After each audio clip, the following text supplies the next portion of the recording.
Okay, right. Good afternoon and welcome to everybody joining us for this week's Learning Your Lunchtime webinar. Absolutely thrilled to get these going again for the new year. Obviously, we are now in 2022. So for myself, the student success coach, and everybody in our community, we wish you all just a fantastic year ahead. And we're starting off with a fantastic topic of mindfulness. And I'm looking forward to hearing what Melanie's got to talk to us about mindfulness in the course that we've just released. So I'll ask her to introduce herself just now. But as always, guys, and just to remind you, please do pop a note into the chat and tell us where you're from.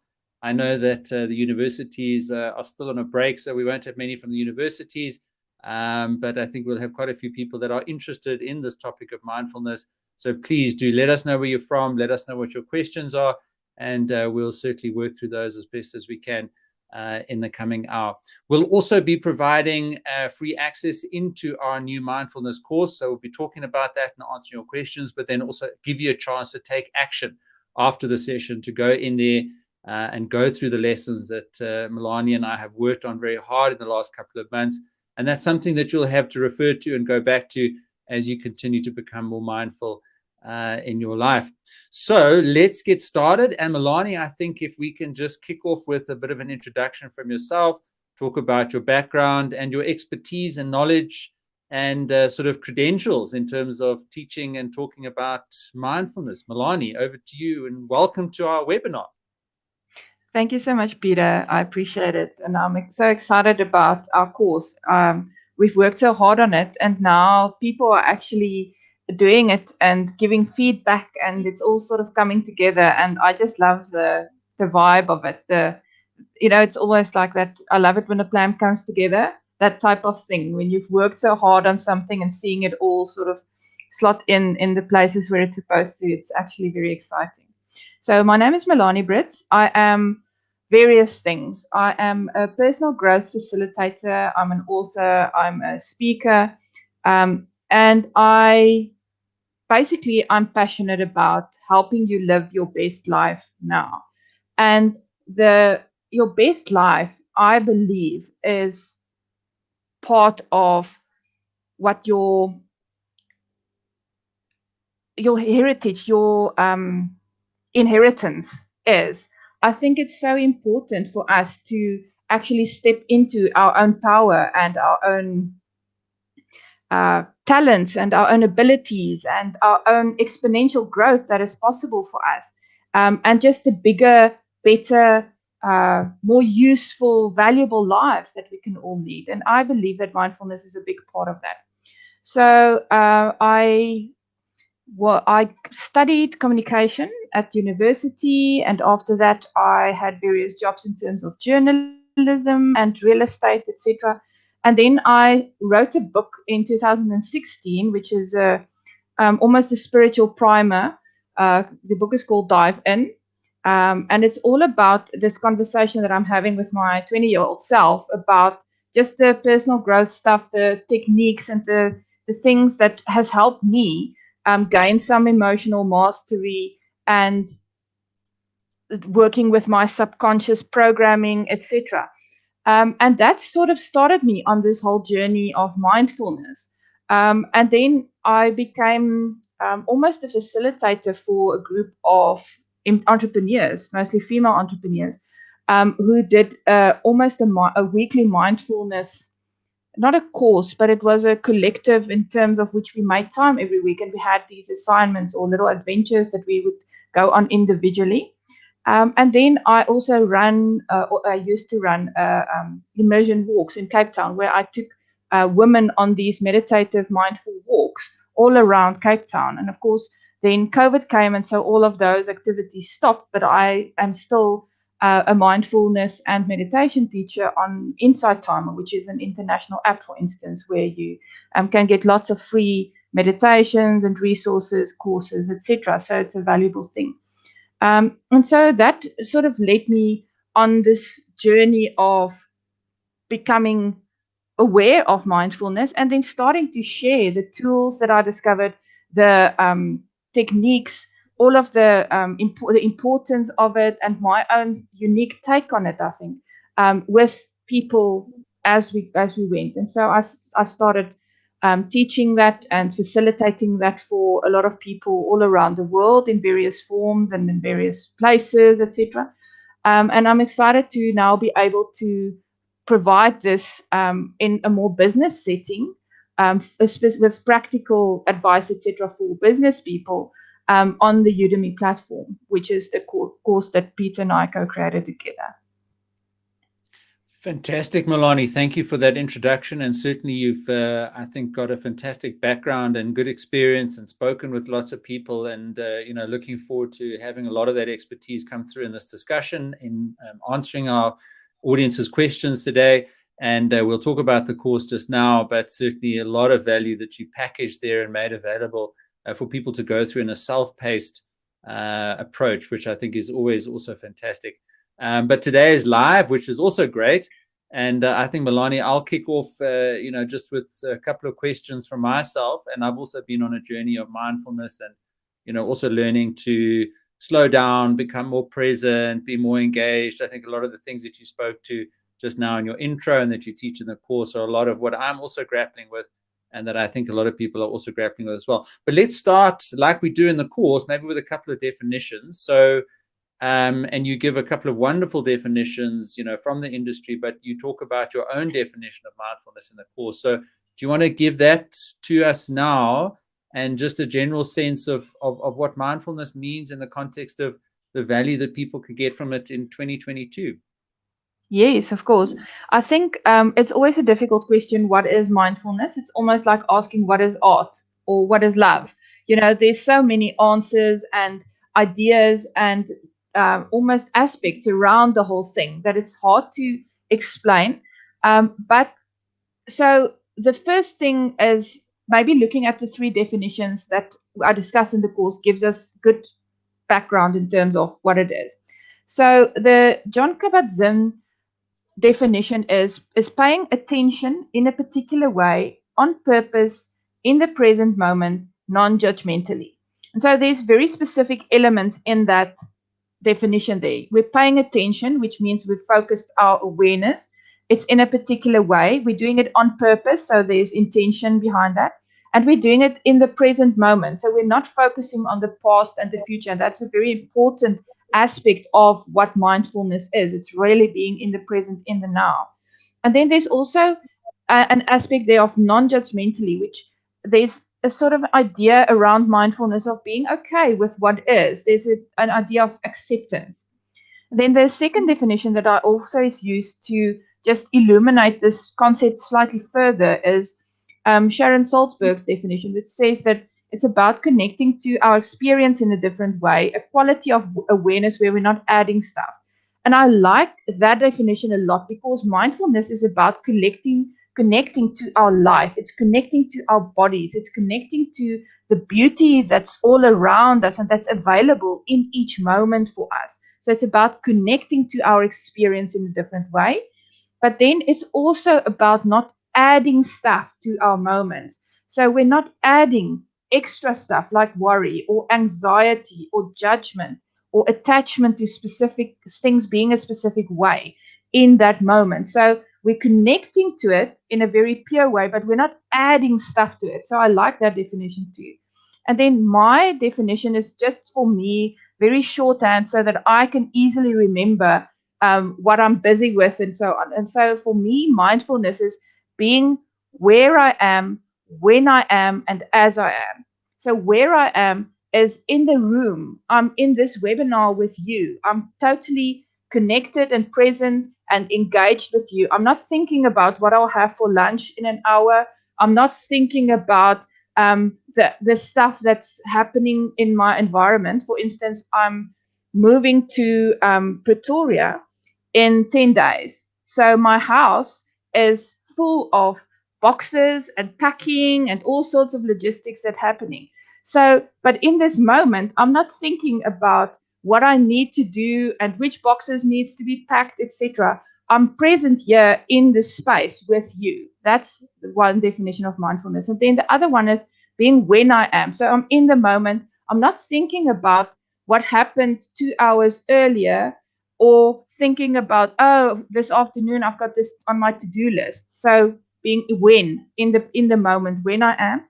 And then the other one is being as I am. And as I am um, encompasses two things. So the first one is one that we're very lacking of, and that is just being aware of what is happening with us. What is our emotions? What is our posture? What is our state of our body? What is how are we? And then the other aspect of that is just being in acceptance of whatever that is. So if my back is slightly sore from lifting all the boxes, then I am aware that my back is telling me I've been misusing it. But I'm also not in resistance to that. I'm accepting that it's okay, that that is as it is. So there's sort of two elements to being as you are in the moment. So being when you are, where you are, and as you are. And that I think is a good beginning of understanding what mindfulness is. It's not necessarily meditation. It's not connected to a specific religion per se. All of them actually encompasses mindfulness in some way. And then there's also this ancient idea, the Buddha, that actually wrote a treatise on mindfulness, which is where the whole thing basically almost started. But then people have added their research and their ideas on top of that. So there's a more modern Western mindfulness that happens. But all in all, it's actually very simple. It's about connecting to yourself, to other people, to the moment in a more present way, I think, without adding judgment or all sorts of other stuff that we like to pile onto our moments. Um, we're not adding that stuff. We're letting the moment be enough as it is, but experiencing that in its rich textures that it actually offers us. So that's what I think mindfulness is. Thank you, Melanie. Appreciate that. And you mentioned rich texture, and I'm going to come back to that because one of the cornerstones of the course is this idea of the richly textured moment. But before we get there, let's then just talk about everyone's context at the moment. And I think we've all had a couple of tough years, I suppose, but just your broader sense on why mindfulness is more important than ever before. What are people grappling with? The people that you've spoken to and that you've counseled and that you've assisted and that you've worked with over the years, what are some of the typical sort of problems and challenges that people are facing? And, for myself and what I talk about in the course, just as a busy person with a big family and a demanding job, for example, that can create a lot of pressure and is a need for mindfulness to be better in each of those moments at what I'm doing so that I am where I am, when I am, as I am, as you say, but just talk more generally and more broadly and perhaps bring in the pandemic as well and the disruption that that's caused to all of us. Why do we need to be more mindful in 2022? I think mindfulness is almost like the medicine that is needed for our modern existence. And that is why I believe that lots of international companies are actually bringing this into not only international, also national, but lots of companies are bringing this into their offerings for their employees because it is so important. It is such a powerful remedy for what ails us, which is this very stressed, fast-paced, busy, uh, not being fully connected and being out of our moments, lives that we lead. So we have this constant connectivity, for instance, which is one of the challenges. You've got your phone always with you. You have to be available. You've got your emails. You're being bombarded by such a lot of information, social media, etc. And so the constant connectivity is a big challenge for us in our current lives. And mindfulness is a way to maybe disconnect from that in a more balanced way at times, and to handle that in a way where all of the connectivity doesn't detract from our focus when we're working, and it doesn't detract from our inner sense of peace and well-being. But then in terms of the pandemic, I think that it's been, in a way, it's been actually good that people, because it forced people to start slowing down. Before, I think we were very much in this almost hamster wheel rat race, and everybody was going a mile a minute and living life at such a fast pace that they almost were running away from themselves and not getting the time to actually connect back to what was going on with them and being present with just what they're feeling, just being able to process their emotions and all of this information coming at them, etc. But I think the other part of the pandemic is it came with a lot of added stress in terms of uncertainty, and volatility, in terms of not being able to plan properly. You can plan your holiday, and the next moment you can't go. You might plan to visit your mom on Sunday, and then the next moment, oh no, sorry, we're on lockdown. And so there's a lot of volatility and uncertainty that came with this slowing down that I think added to our stress and feeling ungrounded. And mindfulness is a good way to actually ground ourselves back again into the present moment and into that acceptance and being okay with what is. Because we need resilience more than ever in this uncertain world that we're living in right now. But then there was one other thing that I wanted to just say about because of the working conditions. So lots of people have to work from home, and now there's less separation between your work life and your home life. So your home life and the distractions and the happenings of your home around you as you work is impinging on being able to focus and being fully present with your work when you're doing that, because you might have kids that want something, or you have to deal with whatever's happening in your household. And then the other thing is also your moments start almost blending together, because what happens is that you are at home and then you move from your bedroom to your office and now you're at work, and then you move from your office back to your bedroom and now you're at home. So there's not a lot of change of scenery and so on. So it becomes this very bland sameness to your moments and to your life that a lot of people, I think, are grappling with and are struggling with, because you don't have that barrier now, because you used to have a transition between, okay, I'm now at home and now I'm driving to work, now I'm at work, and now I'm at work, now I'm driving back home, and now I'm at home. So you used to have that sort of barrier or transition time, and now the two are sort of just flowing together. And it's mindfulness is a way to actually help you distinguish, okay, where am I in this moment? What is the space that I'm in? I'm intentionally working right now. So I'm in my office. My focus is on working. I'm creating distraction-free focus time for myself to be able to do that. And I'm present with this. But then when I want to disconnect from my work and I want to take a break or whatever, then I have actually very nice opportunities now to go for a walk or to go and play with the dog outside, etc., that I didn't have at the office. So I think the whole hybrid working arrangements that we've come to, a lot of working from home, has actually offered us some benefits. It's just that we're trying to figure out how to really make the most of them and how to use them properly to combat the challenges that there are inherent in the situation.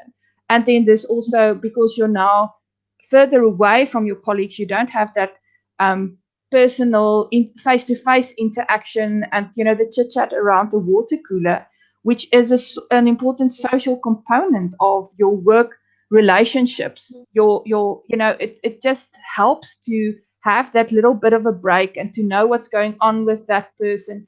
And now we have to very mindfully connect back to our colleagues and to be the teammate that we want others to be for us, to reach out to people on more personal and maybe even if it's a digital link, but to make a point out of it, to be generous and to be there for people, and to be aware that there's this loneliness thing going on where you're almost feeling like you're in this tiny island and you're working from your bedroom to your office, from your bedroom to the office, and having the sameness And so we need to combat that. And mindfulness is a good way to actually do that. Thanks, Melanie. Appreciate that. And I mean, you mentioned this hybrid working that we're all sort of grappling with, and that's likely to be the new normal that we're all going to have to deal with. And in the course, I give a couple of lessons about my own experience and almost predictions and some insights for students about how hybrid working, can work for us by being a bit more mindful. So we'll get into the course content, I think, very shortly. But as we mentioned, one of the great insights that you brought and I've learned so much about is this idea of the art of the richly textured moment. So just as a bit of a lead in to the course content, and I'll start putting the course up on the screen so that we can sort of walk people through the curriculum. And I don't know whether this was something that you've developed, but by all means, if it is, then all credit to you, because I think it's a fantastic phrase. But just unpack that for us, this idea of the art of the richly textured moment. So Melanie, talk that through, and I'll start putting the course up on the screen for everybody to have a look at.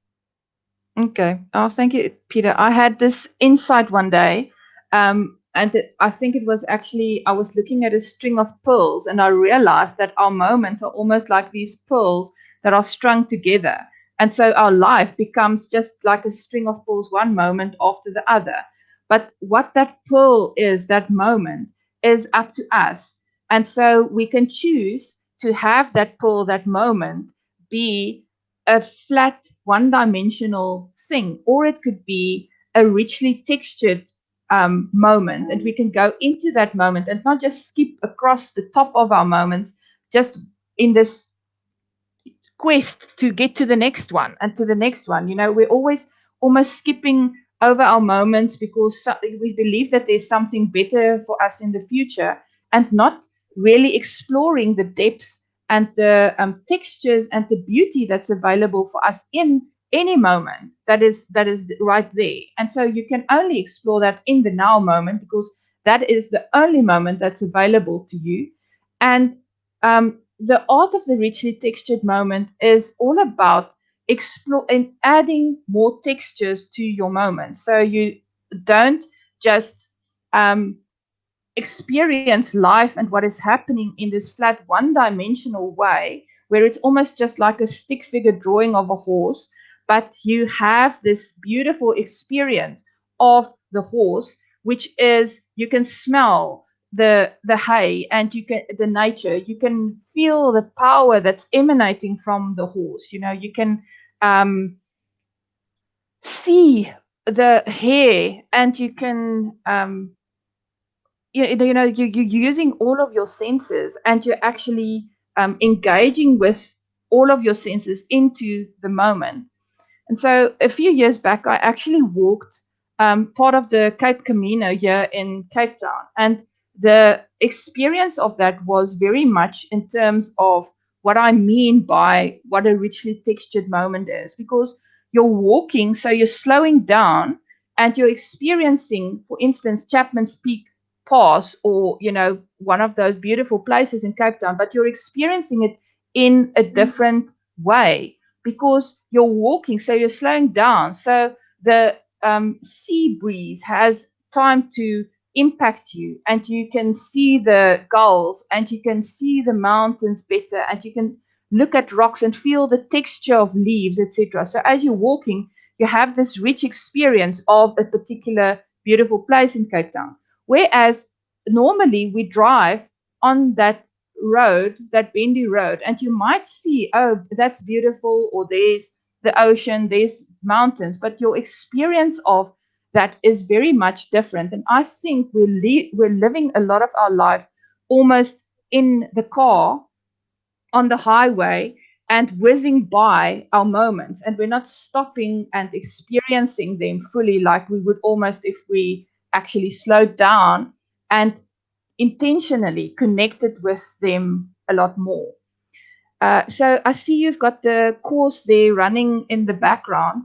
And so the slide that you have on there now was one of my major aha moments in my studies, because I got so interested in time. And so I actually went into all the quantum physics around what is time.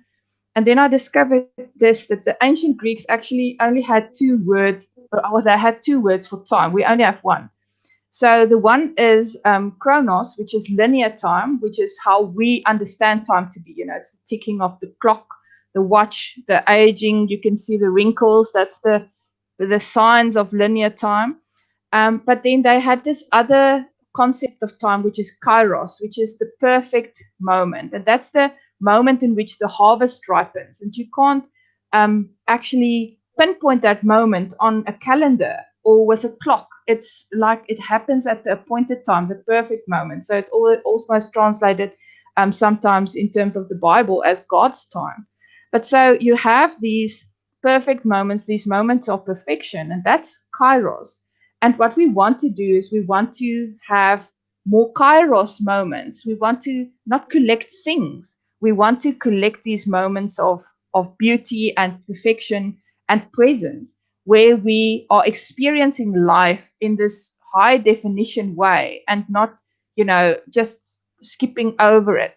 So it's the quality of attention that we have when you get really present for something big. So when you getting married and it's an important moment, so you want to savor it and you want to enjoy all of it, and we take lots of photographs and we're really there because we want to add the quality of attention that we're paying to our life to other moments that are not deemed as important. So you want to add that more to your ordinary moments and not just save it for the special occasions, the birth of the new baby or the birthdays or, playing with the children. You want to add more of those to your regular life. And that's the art of the richly textured moment. Great. Thank you, Melanie. And then I'll step through a couple of the other lessons, but just to give people some insights around the practicalities and the techniques that, we make available in the course. For example, the 3 practices that we provide. There's a lesson on that: mindful scheduling and time blocking, becoming mindful of how you're using and wasting your time, mindful email, for example. Any of those that you want to touch on in terms of the practical techniques that people can learn in the course to actually become mindful. Now that we've covered, I think, the background of what it is and why it's important, what does the course then teach people in terms of practical skills and techniques that they can use in their lives? What I love about the course is this juxtaposition of this very ancient idea of mindfulness and being in the present moment, but also adding a lot of the latest neuroscience research in terms of how our brains work and how our systems work in terms of all sorts of different things, and how to then add mindfulness to this cutting edge research in order to up your productivity and up your creativity. And for instance, the lesson that you have right there is about mental hygiene, which is how do we deal with a mistake that happens or a perceived negative event, and why we have this ancient thing encoded in our DNA, where we start cascading it through our future and through our whole value system, and how to practice non-cascading, where a perceived negative event or a mistake is not, the end of the world, and you can restrict it to the tiniest possible interpretation, which will allow you to not have it happen again. So there are corrective action, but you don't need to cascade it through your whole map so that it blows everything apart when there's something that happens. And that's part of this resiliency thing that I think we need so much right now, is learning to deal with how do we deal with it when things are not ideal, because it's often the case that you have these unpleasant encounters or mistakes that happen or whatever, and you need to deal with it more resiliently and mindfully. And so that's part of why, so this is part of a bit more psychological research in terms of how do we deal with mistakes and how can we be aware of that and counteract that natural process that wants to happen inside of us by being aware when it's happening. And so that is what we're doing in that one. But for instance, there's other lessons there on, for instance, purposeful procrastination, and the research that shows that if you have a task that is a complex task and that needs some creativity, and you delay doing that task purposefully and with intention for at least 5 minutes before you actually start it, and do something else like play Minesweeper, or go and hang up the laundry on the washing line, or something that engages your mind, then you actually will be more creative and be able to get more expansive solutions to whatever you're working with if you delay for that 5 minutes intentionally. And so that is one of the, I think that's the lesson that you've got there, Peter, is one of the 3 easy ways to bring to up your creativity and bring mindfulness into your workday is purposeful procrastination, not multitasking, because that's a myth. That's the slide that you have on there. And then the other easy one is also to hide your phone while you're working, because even if you have it there on your desk, even if it's off, if you can see it, it is drawing your mind and impacting your ability to focus. So an easy mindful tip is to hide your phone in your drawer or put it in another room so that it is not impinging on your consciousness and taking away some of that focus that you need. So a lot of it is all about this, all of the research that they've done about how your brain actually works and how to get the most out of that, but in a mindful way, and using all of these different techniques and almost hacks in terms of upping your productivity and your success and creativity at work. Melanie, wonderful. And I think just on the previous slide, we had some very good mindfulness practices and techniques for studying. And of course, we have a big student community in the Student Success Coach. So I'm sure lots of people today on the call that are keen to apply mindfulness techniques to their studies in the year ahead. So I think that'll be very useful.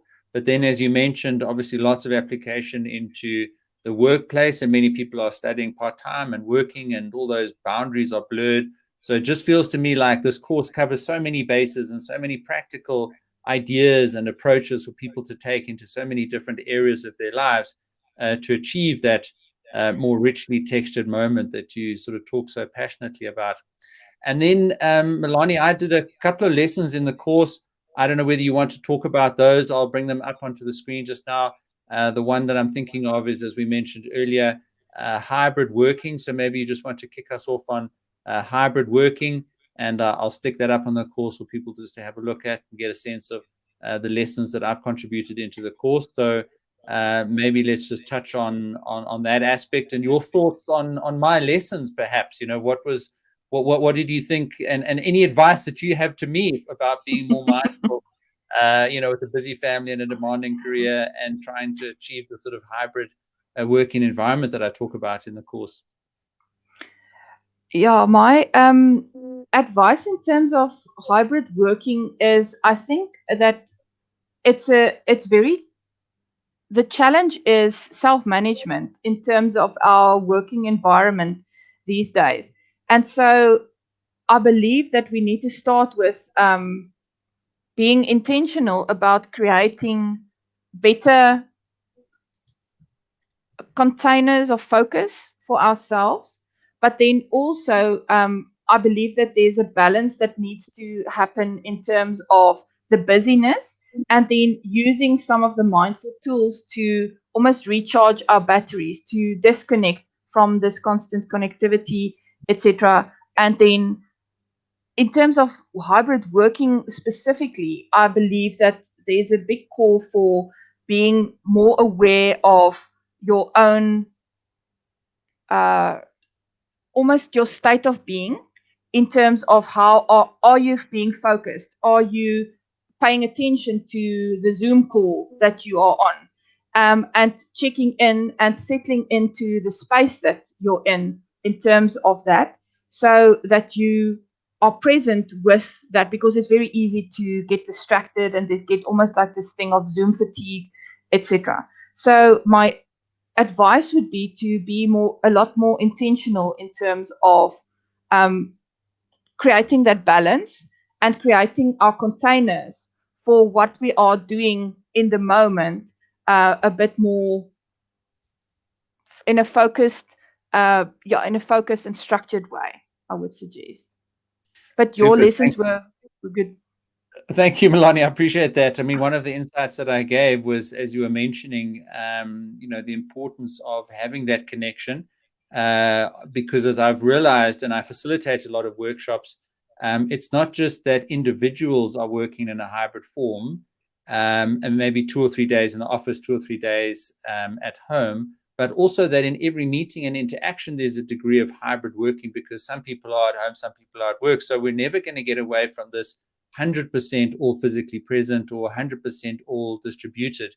So I talk about some of the challenges there. And the one key tip that I sort of, given the course, and I'd sort of reinforce today as well, is that as much as you can plan and anticipate your own pattern, you can reduce the stress and the agitation that comes from the unknown aspects of hybrid working. And so if you create your rhythm or your pattern, and you think about it for the week ahead or the next couple of weeks, perhaps during the day, there might be some degree of uncertainty, but at least you've done what you can to think ahead and to plan ahead.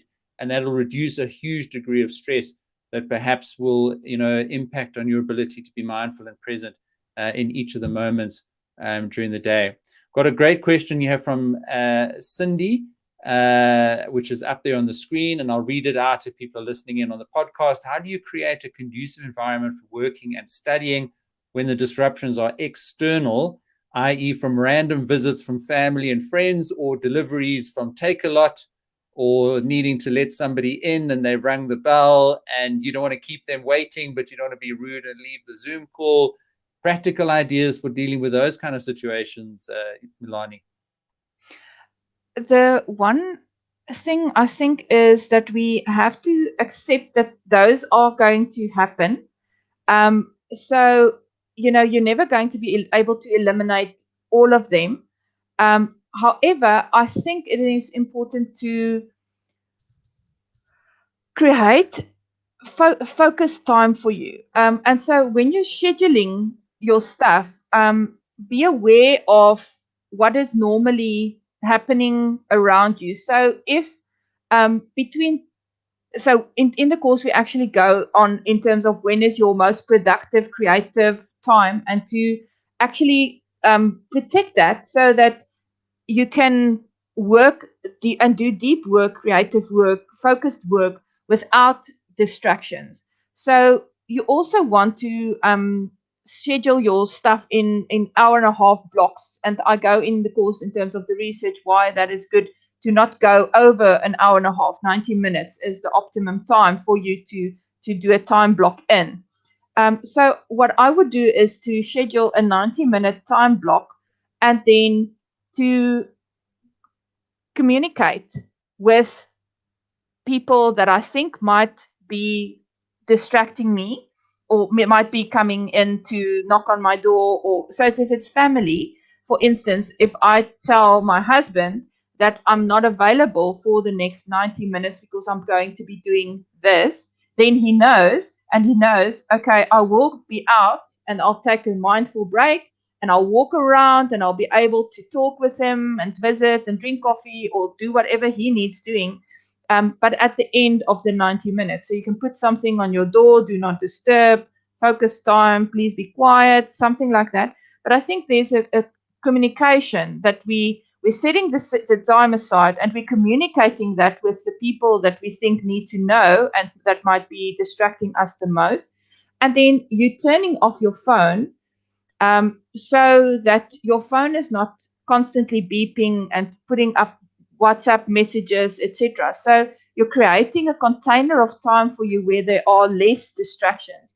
And if there then is a doorbell that rings that you couldn't account for, then you go into acceptance of what is in the moment, and you deal with it without, all of those negative emotions. Oh, they're bothering me, etc. So you're aware of your state, and you dealing with it a bit more resiliently, and not going into a whole story or judgment about it, and then go back to whatever it is that you were doing, to your focus time. But So it's basically two things. The one is to see what is the normal pattern of behavior that is happening here, and when can I schedule that time in a way that I can create this container for myself where there's less chance of distraction.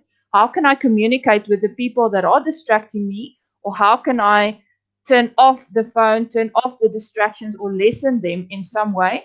And then the third one is acceptance when they happen, and not go into a whole negative spin around it, but just deal with it and go back to whatever it is that you were doing. But it's important to create that time, because otherwise you never really get as much stuff done. And there's in terms of studying specifically, your brain also has the switch cost. So when you actually look up from whatever it is that you were studying and you're going to do something else, it takes your brain about 10 minutes to go back to where you were immersed into your material. And so you do want to lessen that as much as you can. And that switch cost that you talk about there, and the fact that we don't have a transition between our work and our home environments anymore, which we might have had on the bus or the train or walking or in the car, etc., because we just go from the bedroom to the living room to the kitchen, and we live at work and we work at home. We don't have that context switching, so we've got to compensate for that somehow, which, as you say, is that protection of the time that recenters us and helps us recreate our presence again. But if something goes wrong and those boundaries are blurred and we didn't manage to do the planning, just bring the laughter or bring the fun, non-judgmental response into it. If the doorbell goes, no one's really going to be all that upset with you. Just make a light moment of it and immerse yourself in that moment and the vulnerability, I think, of that reality, because that's the lived reality that we're all grappling with. And certainly my own experience in a large bank, in a very formal working environment, is right from the top to the bottom. Everybody accepts that the rules have changed, things are a lot more unpredictable, and nobody's really expected to have it all quite figured out just yet. So a lot of the pressure is what we place on ourselves through that judgmental, that self-judgmental sort of type of mindset, which, as you say, also creates the cascading effect for not only messing up that particular moment, but then a whole series of moments, and the rest of the day, becomes a mess, etc. So I love your idea around the containers and the art of the richly textured moments, and a lot of what you've talked about that comes through in the course. So, Melanie, we've got about 10-15 minutes left. I think we do have a couple of comments there. Cindy says, thanks, Melanie, appreciate that. I could also just mention that I put a link to our course in the chat. So that's free enrollment. I think it's going to run out in the next couple of days, hours actually, to be honest. So you need to just jump on there and enroll. And then once you enroll, you'll always have access to it. As with all my courses, I think everybody on the course probably fairly used to how it works. So do jump in there, and please do leave a review and a rating for us on the course. Melanie is very active in the course, and every time anybody introduces themselves and talks about what they want to achieve with mindfulness, Melanie will respond to you and guide you and perhaps help you with some specific insights for your specific needs, if you're able to mention that in the course introduction, which we provide for you. Melanie, I think just a couple last closing thoughts, as we wrap up this webinar today on mindfulness. One of the things that we spoke about in the course, and that you did mention earlier, was how a lot of large organizations and companies are bringing mindfulness into their workplace wellness practices. And I think in the course, I actually present a couple of case studies. Goldman Sachs, Asana, and Intel are the three case studies that we talk about in the course, which really just shows how mindfulness is becoming very important in the workplace. And I touch on my own experience at FirstRand of an award-winning wellness team, which you and I actually met with and talked through about mindfulness in preparation for this course. And I've experienced the importance of having a wellness team that's very focused on mindfulness. But Melanie, the question for you then, and what I talked about with Goldman Sachs, for example, is that, and like for an investment banking firm, typically the focus was just on the numbers, and they created a lot of pressure through that. And they previously had what they would call stress management programs. But those were, again, just very symptomatic in nature and treating the problem rather than the cause. So just, your thoughts on how mindfulness is becoming a lot more of a sustainable wellness practice, dealing with, the root cause of people's pressure and issues in the workplace. And perhaps then following on from that, what would you like to see more of in workplace wellness practices in terms of helping employees to become more mindful? So just looking at, for example, Goldman Sachs, recognizing that mindfulness actually does help the bottom line, and then just your best advice for people in the workplace and that they'd like to see, and that perhaps they can influence their wellness teams. Perhaps they want to pass the course on to their wellness teams. They're more than welcome to go and do that, and perhaps get in touch with Melanie for her input. So Melanie, your thoughts on the workplace once again? I believe that at the moment, so it didn't used to be like this in the olden days, but now it is actually quite self-evident that it's needed for us to do some sort of exercise in order for us to be well. So it didn't used to be like this throughout human history. I think when long distance running, for instance, started in America, it was almost like this weird thing about but why would you want to go out and run on a pavement if something isn't chasing you? So it was this weird idea. It wasn't self-evident to people that there was value in it. So eating healthy, our ideas about what our body needs and the food that we need has changed over the years. And so we understand that the food that we put into our bodies is directly related to our wellness and our health. And so those two things are immediately apparent to us in terms of you need to eat well, you need to exercise.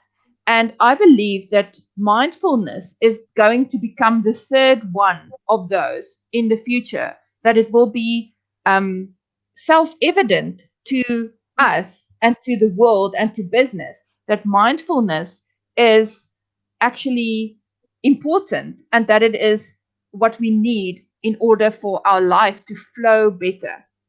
So the most of the business things work is very much related to stress. So they're very trying to combat the stress of employees, and because that has a cost in terms of lost hours, it has a cost in terms of the productivity, it has a cost in terms of just general connectedness and engagement from their employees, etc. So they very much focusing on bringing people into that present moment and that idea of acceptance and not, adding extra stuff into the moment. But what I think would be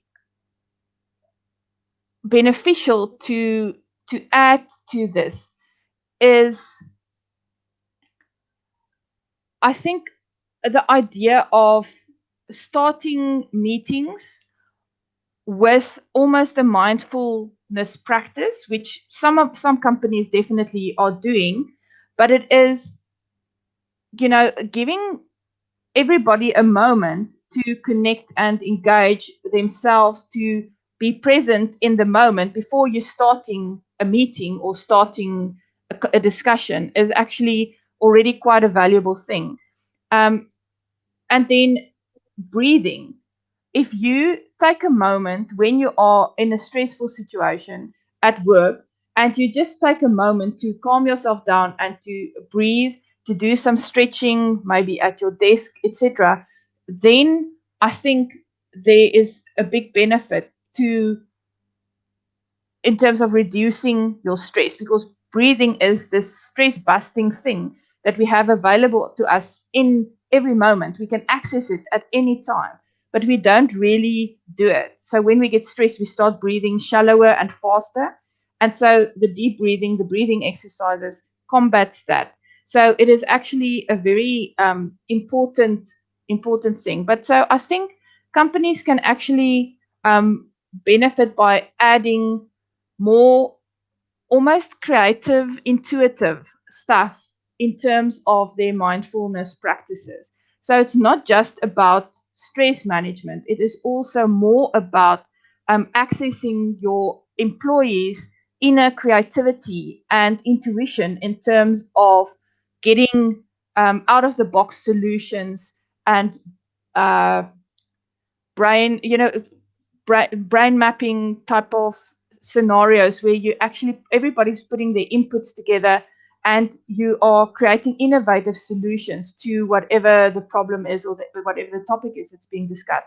And so I would like to see mindfulness move from just being this stress-based thing where they're trying to manage employees' stress to actually adding more creativity, more better balanced productivity, and intuitive solution based thinking to the mindfulness that they are teaching. And I see, Melanie, that just as you were talking, the Intel case study touches on a lot of what you were saying there in that sort of third bullet point there around the creativity that you mentioned, the focus, the teamwork, the engagement in meetings, through that proper check-in at the beginning of the session. And what I also sort of talked about in the course is that when we were all physically in the workplace, we'd be rushing from meeting to meeting. And there was that active physical activity, which I think made you more aware of your physical body and helped, I think, to create a little bit more presence when you arrived at the meeting. The blood was flowing. Perhaps you were running a little bit late. And that physical activity, I think, helped, even though it was a rush to get between the different meetings, once you got into the meeting, because you'd been doing a little bit of physical activity, for me, I miss that now because it just blurs into a sort of digital continuum, if you like, of multiple meetings. And as I teach in the course, put time in my diary to go for a walk. And as you say, do some physical activity, which we have to compensate for that we don't have now because we're not going from meeting to meeting. Writing Actually, yeah, Melanie, go ahead. no, sorry, I wanted to just add that one of the ideas is that we do need to take a mindful break. And the idea of a mindful break is actually to get up and walk somewhere and not just pick up your phone and start scrolling, social media, etc. So that physical movement, walking to the water cooler, going for grabbing a cup of coffee or something is important for us to add to our day intentionally now, because otherwise, we don't have that moving from space to space physically. So we do need to still add a little bit of that into our days, I believe. Fantastic. Melanie, then just a question here from Risejo. Let me just read it out. How about mindfulness for writers? How best can writers apply mindfulness techniques to get the best out of their writing? Oh, well, I love that because a lot of the techniques that we teach in the course is all about accessing focus and creativity. And so, as a writer, there's no, that is the bottom line of what a writer is doing. You need to focus and you need to access that creativity within yourself. So, I would say, for instance, just the idea of the purposeful procrastination, focusing on the next chapter that you are wanting to write. But before you're starting to write it, give yourself 5 minutes of going to do something else and let your mind in the back tick over what you want to actually work on, and then come back and then start to write. Don't just decide, okay, I'm going to write a chapter on this now and then start writing. But just give your back mind a bit of time to start percolating some of those ideas. Creativity actually takes time and percolation. It's like a good cup of coffee. You can't, it's not instant. So give yourself that little bit of time at the end. And then the other thing is the creating that container of focus for yourself, the 90 minutes of undistracted time, because of the switch cost and the when you have to change the context of what you're doing, you're actually struggling to get back into where you were. So to lessen distractions. But then as a writer myself, I can tell you that it is very important to get some sort of a structure going in your day where you, for instance, maybe have a goal and say to yourself, okay, I commit to actually writing for an hour a day or 2 hours a day or 10,000 words a day or whatever that goal is, and to ensure that you go and do that little bit every day in order to get the book written, because it is not an easy process. It does take a lot of time. And sometimes you don't feel creative, you don't feel inspired.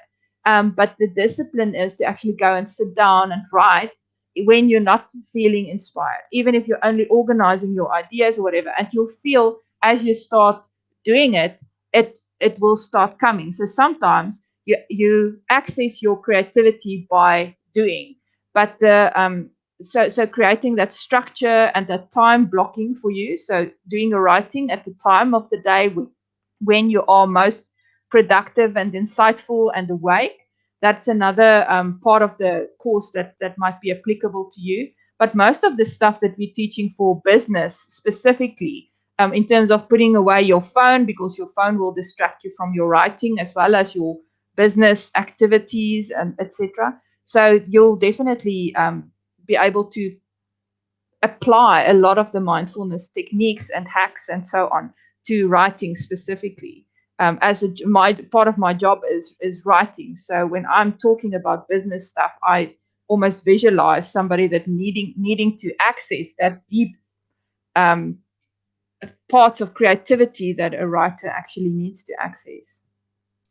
Love those insights, Melanie. Thank you very much. And Rasecha, as you may know, I teach a course on academic writing. So one of the lessons that I teach in there is this idea of generative writing, which, as Melanie touched on just now, is even when you don't know what to write, you have to just start writing. And I even say, just write, I don't know what to write, until those, synapses in the brain start to unlock, and the connection between the brain and the fingers actually starts to unlock the creativity. But the point that I want to make, which I think really has only occurred to me now, and that I've started to learn more about mindfulness from Melanie, is this idea that non-judgmentalism must apply to your writing as well as to your emotions, right? So don't be judgmental about generative writing. Only you will see it. You only need to submit your fourth or fifth or sixth edit to, once you're happy with it, to your supervisor. But that generative, non-judgmental writing in that protected container of time that you allocate to it is a critical part of being a successful writer. And on the point of writing, Melanie's written a couple of books, as she mentioned in her introduction, and we actually share a couple of chapters from those books in the course as text-based lessons. And of course, you can go and pick those up from Melanie as well. Melanie, just to finish off with then, how can people get in touch with you? Obviously, in the course, you'll interact with them. That's fantastic. But do you have a website or something that you can offer people, for more information if they want to get in touch with you after the session? Yes, no, they're very welcome. My website is very easy. It's my name, melaniebritz.com. And so on there, you'll find my books and a lot of stuff that I am working on. Most of my projects are there. It's sort of like this whole capsule of all of my different interests and things. But so that's very easy to get in touch with me there. Or on the course. I'm quite active in terms of that, and I'm looking. Yeah, that's it. Thank you, Peter. And I'm actually looking forward to people starting to do their assignments, because the assignment of the course is this very unique problem-solving technique that I've figured out and worked on, that teaches you to get into a mindful state and then use your external environment, the room that you're in, something in there, to give you intuitive insights about the problem that you're trying to solve, or the thing that you're inquiring about.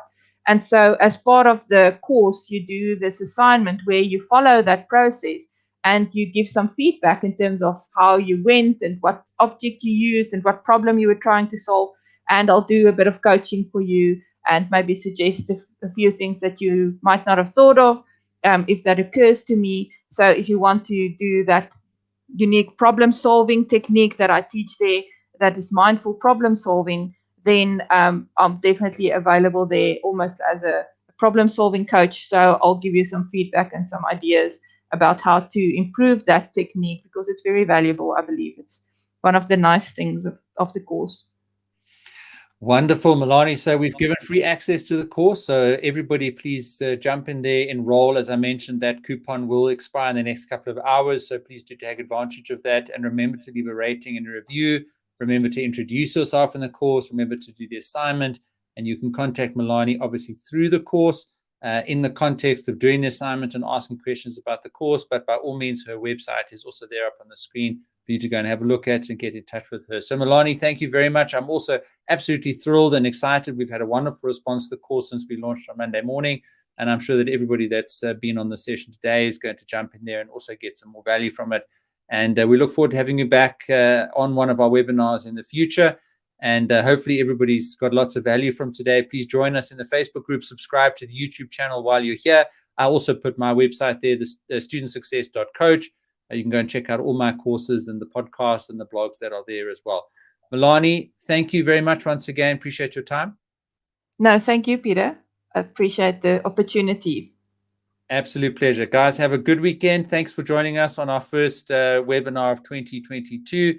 RJ, thanks, Melanie and Peter. Some very useful points to improve focus. Very beneficial. I appreciate it. RJ, absolutely fantastic. Great pleasure. And we will see you in the Facebook group, in the course, and in next week's webinar. Cheers, everybody.